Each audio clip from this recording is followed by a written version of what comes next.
Hello বন্ধুরা, welcome to Sutapa's রান্নাঘর। কেমন আছো তোমরা সবাই? আশা করি সকলে ভালো আছো, আমিও খুব ভালো আছি। তো এখানে দেখো, আমি আজকে তোমাদের পটলের একটা রেসিপি করে দেখাবো, দই পটল, তবে একটু আলাদাভাবে।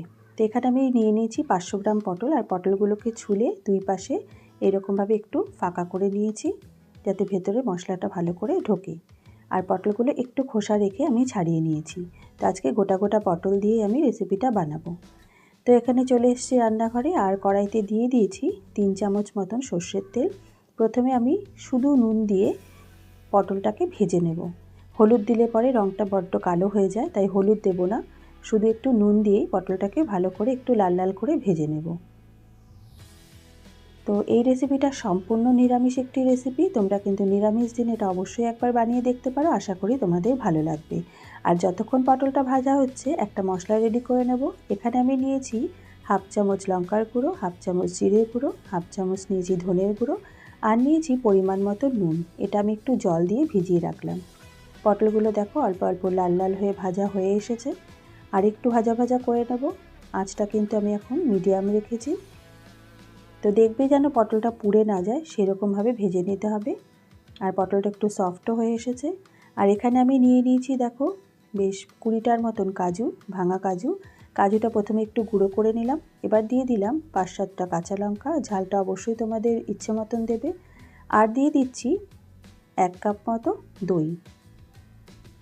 এবার কাঁচা লঙ্কা, দই আর কাজুটার একটা পেস্ট বানিয়ে নিয়েছি। এবার দেখো পটলগুলো ভাজা হয়ে গেছে, তুলে নিয়েছি। এবার একটু গরম মশলা ফোড়ন দিয়ে দিলাম, 2টো এলাচ, 2 টুকরো দারচিনি আর 2টো লবঙ্গ।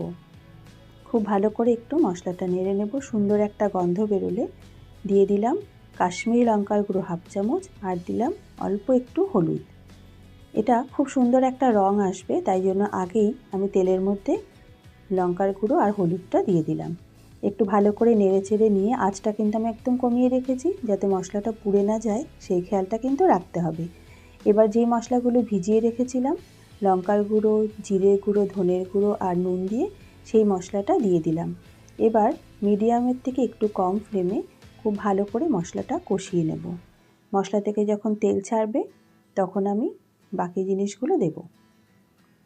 তো দেখো মশলাটা খুব ভালো করে কষিয়ে নিয়েছি। এবার ভেজে রাখা পটলটা আগে দিয়ে দিলাম। খুব ভালো করে পটলটা দিয়েও মশলার সাথে কষিয়ে নেব। তোমরা যারা আমার চ্যানেলে নতুন বন্ধু আছো, তারা অবশ্যই আমার চ্যানেলটা সাবস্ক্রাইব করে দিয়ে আমার পাশে থাকার অনুরোধ রইল। আর যদি রেসিপিগুলো ভালো লাগে, একটা লাইক, শেয়ার, কমেন্ট করতে কিন্তু ভুলো না। আর পুরনো বন্ধু যারা আছো, তোমাদের সাথে আমি আছি আর থাকবো। কদিন সময় পাইনি, তাই জন্য ভিডিও দেওয়া হয়নি। আবার চেষ্টা করছি রেগুলার হওয়ার। তোমরাও সাথে থেকো, আমিও তোমাদের সাথে আছি। তো সামান্য একটু জল দিয়ে দিলাম। এবার একটু ফুটতে দেব।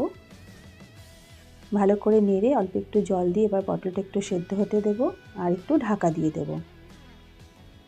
নিরামিষ দিনে গরম ভাতের সাথে এই রেসিপিটা কিন্তু অসাধারণ লাগে। তোমরা অবশ্যই একবার ট্রাই করে দেখো। আশা করি আমার অন্য রেসিপিগুলোর মতো এটাও তোমাদের ভালো লাগবে।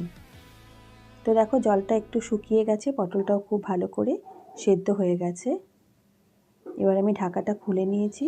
এবার দই, কাজু আর কাঁচা লঙ্কা দিয়ে যে পেস্টটা বানিয়ে রেখেছিলাম, সেটা দিয়ে দিলাম। এটাতে খুব গ্রেভি রাখার দরকার নেই, আর কিন্তু কোনো রকম জল আমি দেব না। এবার খুব ভালো করে দই, কাজু আর কাঁচা লঙ্কার পেস্টটা মিশিয়ে দেব। আঁচটা এখন একদম কমিয়ে দিয়েছি।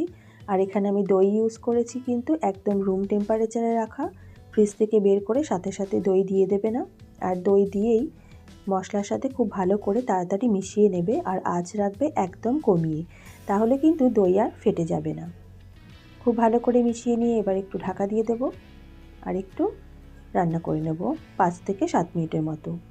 তো 5-7 মিনিট পর ফিরে এসেছি। তো দেখো রান্নাটা কিন্তু অলমোস্ট হয়ে এসেছে। এবার একটু ভালো করে নাড়াচাড়া করে নেব, আর দিয়ে দেব একটু ব্যালেন্সের জন্য চিনি। এখানে আমি দিলাম 1 চামচ চিনি। দইয়ের খাট্টা যে ভাবটা থাকে, সেটা ব্যালেন্স করার জন্য চিনিটা দিলাম। তোমরা যদি না চাও নাও দিতে পারো, তবে দিলে কিন্তু নিরামিষ রান্না একটু খেতে ভালোই লাগে। তো এটা ভাত, রুটি, পরোটা সবের সাথেই খুব সুন্দর লাগে খেতে। তোমরা অবশ্যই ট্রাই করে দেখো, আর আমাকে কমেন্ট করে জানাতে কিন্তু ভুলো না কেমন লেগেছে। খুব ভালো করে নাড়াচাড়া করে মিশিয়ে নিলাম। এবার আমি নামিয়ে নেব। এবার সার্ভ করে তোমাদের দেখাচ্ছি। এবার ঢাকা দিয়ে আমি 5 মিনিট রেখে দেবো গ্যাসটা বন্ধ করে, তারপরে আমি সার্ভ করব। তো দেখো আমার দই পটল কিন্তু একদম রেডি। এবার সার্ভ করে দিয়েছি। তাহলে বন্ধুরা, আশা করি আমার আজকের রেসিপিটি তোমাদের ভালো লেগেছে। দেখা হবে আগামী পর্বে নতুন একটি রেসিপির সাথে। তোমরা ভালো থেকো, সুস্থ থেকো। ধন্যবাদ।